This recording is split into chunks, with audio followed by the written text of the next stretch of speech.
A primeira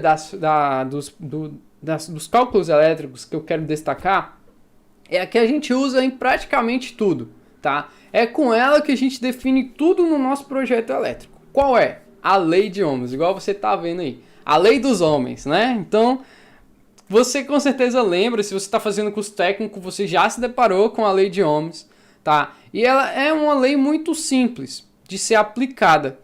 Por quê, pessoal? Porque nem tudo a gente vai aplicar para o projeto elétrico. Como assim, Gustavo? A lei de Ohm ela tem um monte de coisa lá, né? Tem as resistências, a tensão, a potência e a corrente. Mas quais as que eu mais uso? Eu marquei aqui, ó, nesse círculo aqui das fórmulas, quais as que você vai mais usar no teu projeto elétrico. Qual é ela? É a de potência dividido pela corrente. Tá? Então, para você saber a tensão, às vezes você precisa saber. Você tem uma potência, tem uma corrente, você precisa saber. Quando você vai calcular, às vezes, o motor, algum equipamento elétrico, dentre várias outras coisas. Se você não tiver, por exemplo, a tensão dele, você precisa, às vezes, para desenvolver e saber qual é a tensão daquele equipamento. Mas a que mais utiliza mesmo de todas, é o cálculo da potência.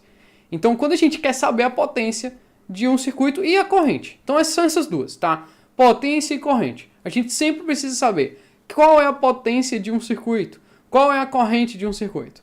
Então, ela é muito simples, tá, pessoal? Ela, olha só, quando eu quero saber a potência, eu vou utilizar tensão vezes a corrente. Então, bem simples. Se eu tenho 220 volts, eu vou colocar vezes a corrente, sei lá, 10 amperes. Aí eu sei a potência, tantos watts. Ela é dada em watts. E a corrente, que vai ser a potência dividido pela tensão. Então, quando eu quero saber a corrente, para que eu uso o cálculo da corrente?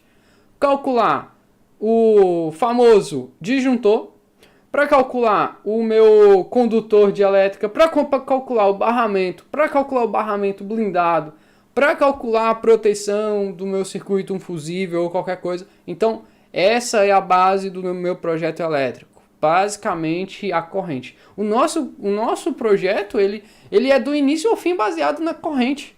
Então, a gente precisa dimensionar um circuito, a gente vai colocar dimensionado com base em quem? Com base na corrente, porque a corrente, ela afeta quem vai ser o nosso condutor, quem vai ser, sei lá, o nosso disjuntor, dentre várias outras coisas que a gente pode estar incluindo aí no cálculo da corrente. Então, lembre-se sempre, a corrente é igual a potência dividido pela tensão.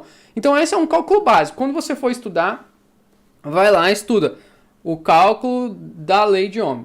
Mas não precisa ficar estudando todas, porque normalmente o cálculo da resistência não vai ser utilizado para nada aqui no teu projeto elétrico. A não ser quando tu for lá fazer o cálculo de queda de tensão, mas o cálculo de queda de tensão ele é um pouco diferente. Aí o cabo ele já vai, a gente vai falar mais pra frente, ele tem uma resistência específica, mas não vai ser utilizado a lei de Ohms em si aqui para você calcular o famosinho queda de tensão.